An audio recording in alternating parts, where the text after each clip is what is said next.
हर पल आपके साथ। नमस्कार, आप देख रहे हैं हर पल न्यूज और मैं हूं आपके साथ अंजलि सिंह। गुड मॉर्निंग भारत के इस खास बुलेटिन में आपका स्वागत है। खबरों की शुरुआत करेंगे, लेकिन उससे पहले नजर डालेंगे इस वक्त की हेडलाइंस पर। चुनाव की तारीखों के ऐलान पर बोले सीएम योगी और अखिलेश। योगी ने कहा लोकतंत्र पर्व में तारीखों का स्वागत है, तो अखिलेश ने कहा भाजपा का जाना अब तय।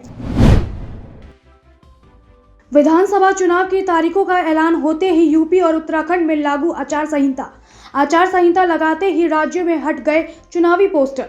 10 फरवरी से 5 राज्यों में है चुनाव। कोरोना के मामलों में भारी उछाल। 24 घंटे में देश में 1.5 लाख से ज्यादा नए केस। बीते 24 घंटे में 324 लोगों की गई जान। देश में एक बार फिर से कोरोना का कहर। दिल्ली में 20,000 और महाराष्ट्र में 40,000 से अधिक नए केस। 8 दिन में देश में 6 लाख से ज्यादा positive case.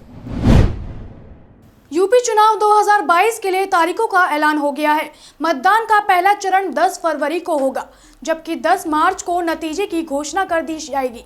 CM Yogi Adityanath ने चुनाव आयोग की घोषणा का स्वागत करते हुए कहा कि लोकतंत्र के महापर्व में प्रदेश के चुनाव की तिथियों की घोषणा का स्वागत है। उन्होंने कहा कि भाजपा डबल इंजन की सरकार की उपलब्धियों के आधार पर जनता जनार्दन के आशीर्वाद से प्रचंड बहुमत की सरकार बनाने में सफल होगी। वहीं सपा अध्यक्ष अखिलेश यादव ने चुनाव की तारीखों के ऐलान पर कहा कि यूपी के लोग भाजपा सरकार को विदाई देने के लिए तैयार हैं।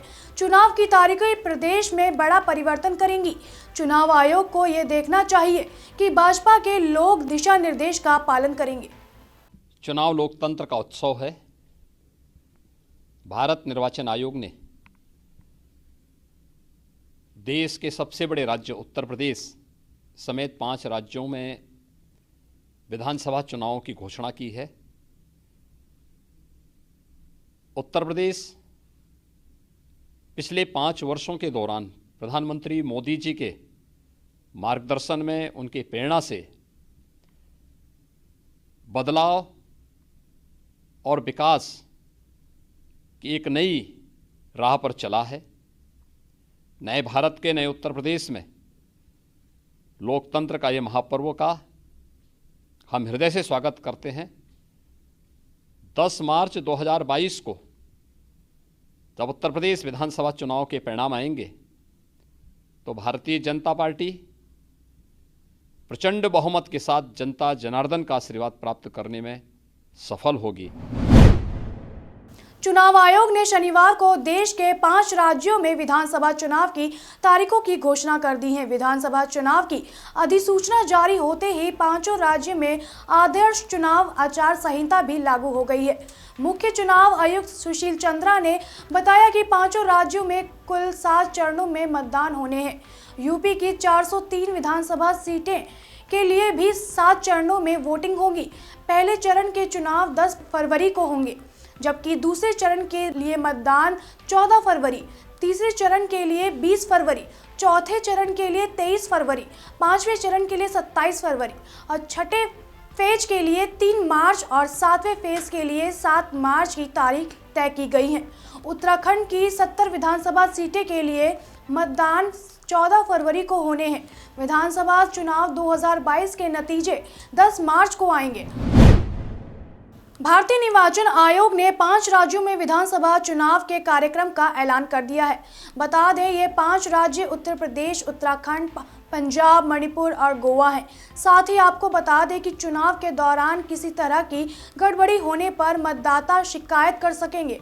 इसके लिए आयोग ने 2019 के लोकसभा चुनाव में सिविजिलिंग ऐप लॉन्च किया था। इस ऐप का इस्तेमाल इन 5 राज्यों में होने वाले विधानसभा चुनावों में भी किया जाएगा। उत्तर प्रदेश, उत्तराखंड, पंजाब और गोवा, मणिपुर में चुनाव की तारीखों के ऐलान के साथ सुरक्षा की तैयारियां भी शुरू हो गई हैं। 5 राज्यों में होने वाले विधानसभा चुनाव के दौरान सुरक्षा के लिए केंद्र शासित पुलिस बल सीपीएफ के लगभग 50,000 जवानों को तैनात किया जा रहा है।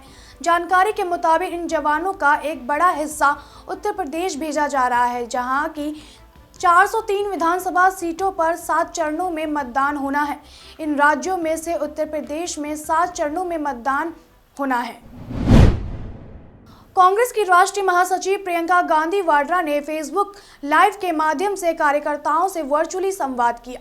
उन्होंने कहा, अगर महिलाओं को सशक्त बनाना है तो गैस सिलेंडर वाली प्रथा बंद होनी चाहिए। बता दें, उन्होंने रोजगार, शिक्षा, स्वास्थ्य सेवाएं और सुरक्षा कैसी मिल रही हैं, ये ज्यादा महत्वपूर्ण है। इसके लिए महिलाओं को भी अपने हक के लिए लड़ना होगा। उन्होंने कहा कि वह न्यूजीलैंड की प्रधानमंत्री जैसिंडा आर्डर्न को पसंद करती है। साथ ही पूर्व प्रधानमंत्री इंदिरा गांधी से भी वह काफी प्रभावित है। साथ ही प्रियंका गांधी वाड्रा ने कहा कि इंदिरा गांधी साहस और महिला है। देश के 5 राज्य उत्तर प्रदेश, पंजाब, गोवा, उत्तराखंड और मणिपुर विधानसभा चुनाव की तारीखों का ऐलान कर दिया गया है। चुनाव आयोग ने कोरोना की तीसरी लहर के खतरे के बीच हो रहे मतदान को चुनौती से भरा और अपना सबसे जरूरी जिम्मेदारी बताया है। मुख्य चुनाव आयुक्त सुशील चंद्रा ने कोरोना संबंधित दिशा निर्देश जारी किए हैं। साथ ही कुल मतदाताओं को polling booth, fast time voters और 5 राज्यों में कोरोना वैक्सीन की दोनों डोज लगवा चुकी आबादी के बारे में जानकारी दी है। वहीं उन्होंने कहा है कि पोलिंग बूथ पर मतदाताओं के प्रवेश, मास्क और सैनिटाइजर का ध्यान रखा जाएगा। मतदान के वक्त सभी मतदाताओं को सोशल डिस्टेंसिंग का पालन करना होगा। अगर कोई वोटर बिना मास्क लगाए आए पोलिंग बूथ पर आएगा तो उसे मास्क दिया जाएगा, साथ ही सैनिटाइजर भी दिया जाएगा। दिल्ली में अब कोरोना ने कोहराम मचाना शुरू कर दिया है और अब संक्रमण संसद भवन तक पहुंच चुका है। 6 और 7 जनवरी को संसद में काम करने वाले कर्मचारी सुरक्षा कर्मियों को कोविड टेस्ट हुआ था, जिसमें 400 से ज्यादा लोगों की रिपोर्ट पॉजिटिव आई है। देश भर में कोरोना तेजी से पैर पसार रहा है। पिछले 24 घंटे में कोरोना के 1,41,986 नए मामले सामने आए हैं। नए मामले आने के बाद देश भर में सक्रिय मामले बढ़कर 4,72,159 हो गए हैं। शुक्रवार को कोरोना संक्रमण के 1,17,100 मामले सामने आए थे। वहीं स्वास्थ्य विभाग के आंकड़ों के मुताबिक देश में पिछले 11 दिन में कोरोना के दैनिक मामले 21% तक बढ़ गए हैं। वहीं दिल्ली में कोरोना से 7 लोगों की मौत हो गई है। ओमिक्रॉन के खतरे के बीच राजधानी दिल्ली में कोरोना वायरस के मामले पर एक बार फिर से बढ़ रहे हैं। पिछले 24 घंटे में दिल्ली में कोरोना के 20,181 नए मामले दर्ज किए गए हैं। वहीं 7 लोगों की मौत हो गई है। एक दिन में संक्रमण के मामलों में 3,000 की बढ़ोतरी दर्ज की गई है। इन सब के बीच राहत की बात यह है कि पिछले 24 घंटों में 11,859 मरीज संक्रमण से ठीक हो गए हैं। दिल्ली में फिलहाल कोरोना के एक्टिव मरीजों की संख्या 48,178 पर पहुंच गई है।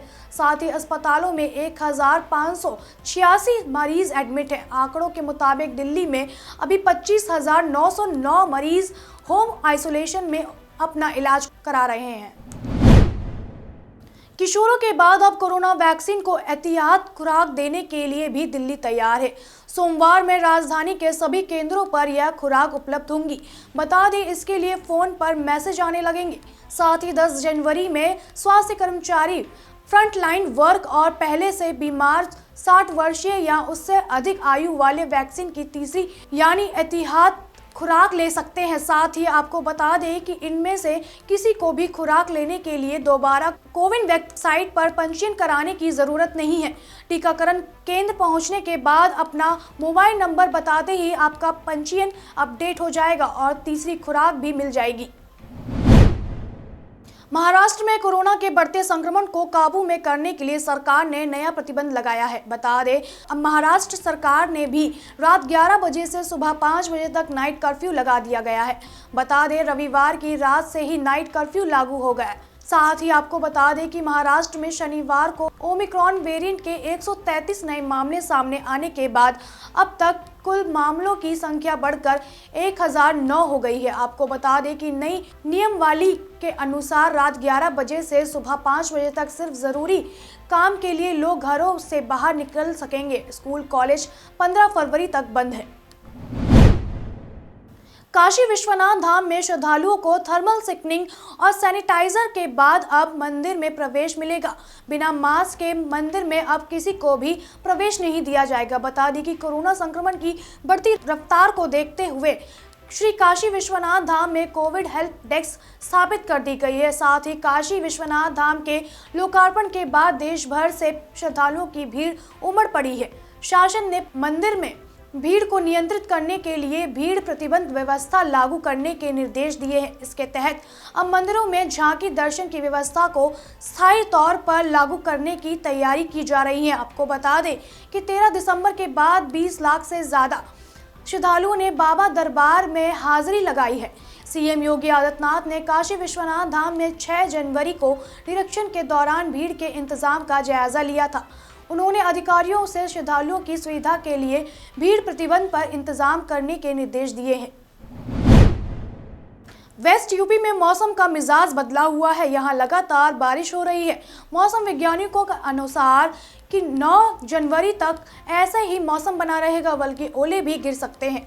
मौसम डिस्टर्बेंस की वजह से ये बेमौसम बारिश हो रही है। बता दें 5 दिनों तक बारिश और ओले गिरने की वजह से ठंड और बढ़ सकती है। जानकारी के मुताबिक अगर बारिश रुक रुक कर होती है तो किसानों के लिए फायदा है। खास तौर से गेहूं की फसल को फायदा होगा। गेहूं के अलावा मस्टर्ड की फसल को भी फायदा होगा। देश दुनिया की सभी बड़ी खबरों के लिए बने रहिए हर्पल न्यूज के साथ।